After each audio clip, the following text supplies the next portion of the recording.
بالله من الشيطان الرجيم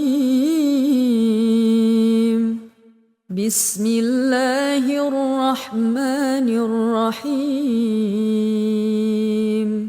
ناظرین آداب، میں آپ کی میزبان سیدہ عطیہ سلطانہ آج پھر حاضر ہوں اپنے پروگرام درس قرآن کے ساتھ اور آپ کا بہت خیر مقدم کرتی ہوں۔ آج کے اس ایپیسوڈ میں سورہ بقرہ کی تلاوت کی جائے گی، تیسرے رکوع کی آیت نمبر 34 سے آیت نمبر 39 تک۔ سورہ بقرہ کے اس رکوع میں اللہ تعالیٰ نے حضرت آدم علیہ السلام کی تخلیق کا ذکر فرمایا ہے اور اس کے بارے میں تفصیل بیان کی ہے۔ تو آئیے جانتے ہیں محترمہ عرشیہ تزین صاحبہ سے سورہ بقرہ کی تلاوت، تیسرے رکوع کی تلاوت، اس کا ترجمہ اور اس کی تفسیر۔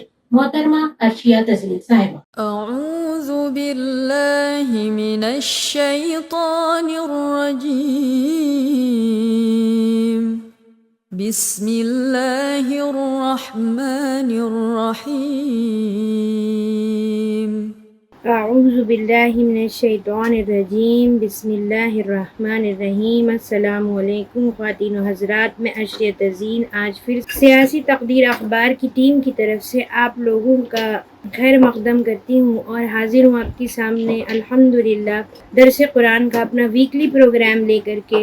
اس پروگرام کے اندر ہم آج اپنا تیسرا رکوع سورۃ البقرہ کا کنٹینیو کریں گے، جو کہ ہم نے لاسٹ ٹائم آیت نمبر 29 سے 33 تک پورا کرا تھا۔ آج ہم اس کے آگے سے انشاءاللہ شروع کریں گے، یعنی کہ آیت نمبر 34 سے لے کر کے آیت نمبر 39 پر، جہاں ہمارا یہ پورا رکوع مکمل ہو جائے گا۔ تو ملاحظہ فرمائیے، اعوذ باللہ من الشیطان الرجیم بسم اللہ الرحمن الرحیم۔ وَإِذْ قُلْنَا لِلْمَلَائِكَةِ اسْجُدُوا لِآدَمَ فَسَجَدُوا إِلَّا إِبْلِيسَ أَبَى وَاسْتَكْبَرَ وَكَانَ مِنَ الْكَافِرِينَ وَقُلْنَا يَا آدَمُ اسْكُنْ أَنْتَ وَزَوْجُكَ الْجَنَّةَ وَكُلَا مِنْهَا رَغَدًا حَيْثُ شِئْتُمْ وَلَا تَقْرَبَا هَٰذِهِ الشَّجَرَةَ فَتَكُونَا مِنَ الظَّالِمِينَ فَأَزَلَّهُمَا الشَّيْطَانُ عَنْهَا فَأَخْرَجَهُمَا مِمَّا كَانَا فِيهِ وَقُلْنَا اهْبِطُوا بَعْضُكُمْ لِبَعْضٍ عَدُوٌّ وَلَكُمْ فِي الْأَرْضِ مُسْتَقَرٌّ وَمَتَاعٌ إِلَىٰ حِينٍ فَتَلَقَّىٰ آدَمُ مِن رَّبِّهِ كَلِمَاتٍ فَتَابَ عَلَيْهِ إِنَّهُ هُوَ التَّوَّابُ الرَّحِيمُ قُلْنَا اهْبِطُوا مِنْهَا جَمِيعًا فَإِمَّا يَأْتِيَنَّكُم مِّنِّي هُدًى فَمَن تَبِعَ هُدَايَ فَلَا خَوْفٌ عَلَيْهِمْ وَلَا هُمْ يَحْزَنُونَ وَالَّذِينَ كَفَرُوا وَكَذَّبُوا بِآيَاتِنَا أُولَٰئِكَ أَصْحَابُ النَّارِ هُمْ فِيهَا خَالِدُونَ۔ یہ تلاوت تھی آیت نمبر 33 سے 39 تک، جس کا ترجمہ اس طرح ہے: اور جب ہم نے فرشتوں سے کہا تم آدم کو سجدہ کرو تو سوائے ابلیس کے سب نے سجدہ کیا، اس نے انکار کیا اور تکبر کیا اور وہ کافروں میں سے ہو گیا۔ اور ہم نے کہا اے آدم، تو اور تیری بیوی جنت میں رہو اور اس میں سے سیر ہو کر کھاؤ جہاں سے چاہو، لیکن اس درخت کے قریب مت جانا ورنہ تم دونوں ظالموں میں سے ہو جاؤ گے۔ پھر شیطان نے ان کو اس سے پھسلا دیا اور انہیں اس سے نکلوا دیا جس میں وہ تھے، ہم نے کہا یہاں سے اترو، تم میں سے بعض لوگ بعض کے دشمن ہیں اور تمہارے لیے زمین میں ٹھکانہ ہے اور تمہیں ایک خاص وقت تک اس سے فائدہ اٹھانا ہے۔ پھر آدم نے اپنے رب سے چند کلمے سیکھ لیے تو اللہ نے مہربانی کرتے ہوئے اس پر توجہ دی، بے شک وہی بہت توبہ قبول کرنے والا نہایت رحم کرنے والا ہے۔ ہم نے کہا تم یہاں سے اترو، پھر اگر تمہارے پاس میری طرف سے کوئی ہدایت آئے تو جس نے میری ہدایت کی پیروی کی تو ان پر کوئی خوف نہ ہوگا، نہ وہ غمگین ہوں گے۔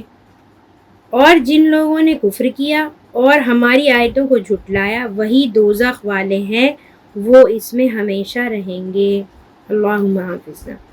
تو یہاں پر جو ذکر آتا ہے وہ یہ ہے کہ جب اس سے پہلے والے رکوع میں ہم تھوڑا سا ریکیپ کریں کہ اللہ تعالیٰ نے آدم علیہ السلام کی تخلیق کر دی تھی، انہیں کچھ کلمات سکھا دیے تھے جو کہ انہوں نے فرشتوں کے آگے ریسائٹ کرے تھے اللہ کے حکم سے۔ یہاں پھر جب اللہ تعالیٰ نے اپنے فرشتوں کو کہا کہ اب سب لوگ آدم کو سجدہ کرو، جب سب نے سجدہ کرا سوائے ابلیس کے، اس نے نہیں کرا، وہ تکبر کا مارا تھا اور اس نے اللہ کی بات کا انکار کر دیا، یعنی کہ وہ کفر کر بیٹھا اور کافروں میں سے ہو گیا۔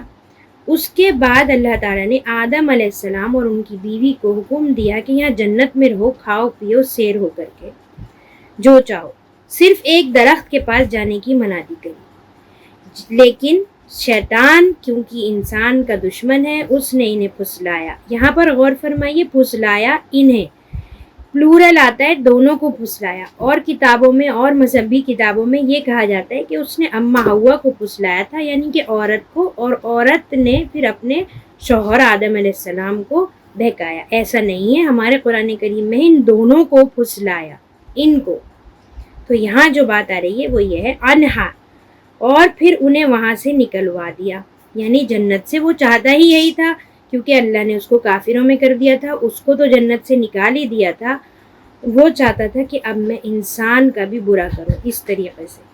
تو یہ پہلی بار شیطان اپنی برائی میں کامیاب ہوا تھا انسان کے خلاف کرنے میں، مگر اللہ ہی کا حکم تھا صرف کہ اللہ تعالیٰ نے بنائی تھی دنیا اور یہ ذریعہ بننا تھا، اس طریقے سے انسان کو دنیا میں جانا تھا۔ اللہ کا حکم ہوا آدم علیہ السلام کو، اماں ہوا کو، ان کی بیوی کو کہ یہاں سے چلے جاؤ، زمین پر رہو۔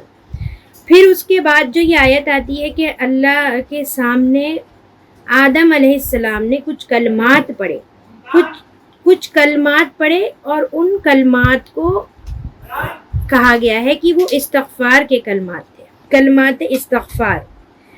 اس کے بارے میں آتا ہے کہ اس سے مراد کلمات استغفار ہیں جن کے ذریعے سے حضرت آدم علیہ السلام نے دعا کی۔ وہ کلمات استغفار سورۃ الاعراف آیت نمبر 23 میں موجود ہیں، آپ لوگ دیکھ سکتے ہیں، اس کو آپ اس کی تصدیق کر سکتے ہیں۔ سورۃ الاعراف کی آیت نمبر 23 میں ان کلمات کی، استغفار کی کلمات جو خصوصی آدم علیہ السلام نے اللہ سے توبہ کرتے ہوئے پڑھے اور اللہ سے توبہ کی، اور پھر اس کے بعد بے شک ہم سب جانتے ہیں کہ اللہ بہترین توبہ قبول کرنے والا اور نہایت رحم کرنے والا ہے۔ تو اللہ تعالیٰ نے پھر کہا کہ جاؤ زمین میں رہو جب تک کہ تمہیں ایک خاص وقت تک، یعنی کہ اللہ نے انسان کو، سارے آدم کو، جتنے بھی آدم ہیں، ایک خاص وقت تک مہلت دی ہے زمین میں رہنے کی۔ یہ ہم سب جانتے ہیں، جب تک سب کی موت نہیں آئے گی، یہ میدان محشر برپا نہیں ہوگا، تب تک انسان زمین میں رہیں گے۔ اور اللہ تعالیٰ نے آگے کہا کہ پھر جب تمہاری طرف میری ہدایت کی کوئی کتاب آئے یا کوئی میری ہدایت آئے، یعنی کہ کتاب یا رسول، سب اللہ کی ہدایت میں شامل ہیں، تو تم ان کی پیروی کرنا۔ یہ اللہ تعالیٰ کے رسول نے فرما دیا، اللہ تعالیٰ نے فرما دیا، نعوذ باللہ، اللہ تعالیٰ نے فرما دیا کہ تم میری پیروی کرنا، میری ہدایت کی پیروی کرنا۔ جو پیروی کریں گے وہ نہ غم میں ہوں گے اور وہ نہ خوف زدہ ہوں گے، بلکہ جو لوگ اب ان آیتوں کو جھٹلائیں گے اور کفر کریں گے، اللہ کی آیتوں کو جھٹلا کر کے، وہ دوزخ میں رہیں گے ہمیشہ کے لیے۔ تو یہاں پر یہ تفسیر مکمل ہوتی ہے، مختصر تفسیر آیت نمبر 39 پر سورہ بقرہ کا ہمارا تیسرا رکوع پورا ہوتا ہے۔ اللہ تعالی ہم سب کو اس قرآن کریم کو صحیح پڑھ کر، صحیح سمجھ کر اس پر عمل کی توفیق عطا فرمائے۔ اسی کے ساتھ میں آپ سے اجازت چاہوں گی۔ عرش تزین، السلام علیکم ورحمۃ اللہ وبرکاتہ۔ اعوذ باللہ من الشیطان الرجیم، بسم اللہ الرحمن الرحیم۔ ناظرین، آپ نے سنی سورہ بقرہ کے تیسرے رکوع کی تلاوت، اس کا ترجمہ اور اس کی تفسیر۔ جیسا کہ میں آپ کو پہلے بتا چکی ہوں کہ اس رکوع میں، ان آیتوں میں اللہ تعالیٰ نے حضرت آدم علیہ السلام کی تخلیق فرمائی تھی، اور اس کے ساتھ ساتھ فرشتوں کو اور جنوں کو حکم دیا تھا کہ آدم علیہ السلام کو سجدہ کریں، لیکن چونکہ سب نے سجدہ کیا، فرشتے سب فرشتوں نے، سارے ملائکہ نے سجدہ کیا، لیکن ابلیس نے انکار کر دیا کیونکہ اس میں تکبر تھا۔ تو یہاں پہ تکبر کا بھی ذکر آیا گیا ہے اور اس سے بچنے کی تاکید کی ہے۔ تو اللہ تعالیٰ کہتا ہے کہ میرے احکامات پہ چلو، مجھ سے توبہ استغفار کرو، میں تمہیں معاف کرتا رہوں گا۔ یہ شیطان سے اللہ تعالیٰ کا وعدہ ہے، کیونکہ شیطان نے، ابلیس نے اللہ تعالیٰ سے وعدہ کیا تھا کہ میں تا قیامت تمام انسان کو بہکاتا رہوں گا۔ تو اللہ تعالیٰ نے کہا ٹھیک ہے، میرا بھی تجھ سے وعدہ ہے کہ جب تک تو بہکائے گا اور جب میرا بندہ مجھ سے توبہ کرے گا، میں تب تک اس کو معاف کروں گا۔ تو ناظرین، آج کا یہ ایپیسوڈ ہم یہیں پہ اختتام پذیر کرتے ہیں، لیکن جاتے جاتے آپ سے التماس ہے کہ ہمارے سیاسی تبدیلی کے یوٹیوب چینل کو لائک، شیئر اور سبسکرائب ضرور کریں اور بیل آئیکن کے بٹن کو دبانا نہ بھولیں۔ جزاک اللہ۔ اعوذ باللہ من الشیطان الرجیم، بسم اللہ الرحمن الرحیم۔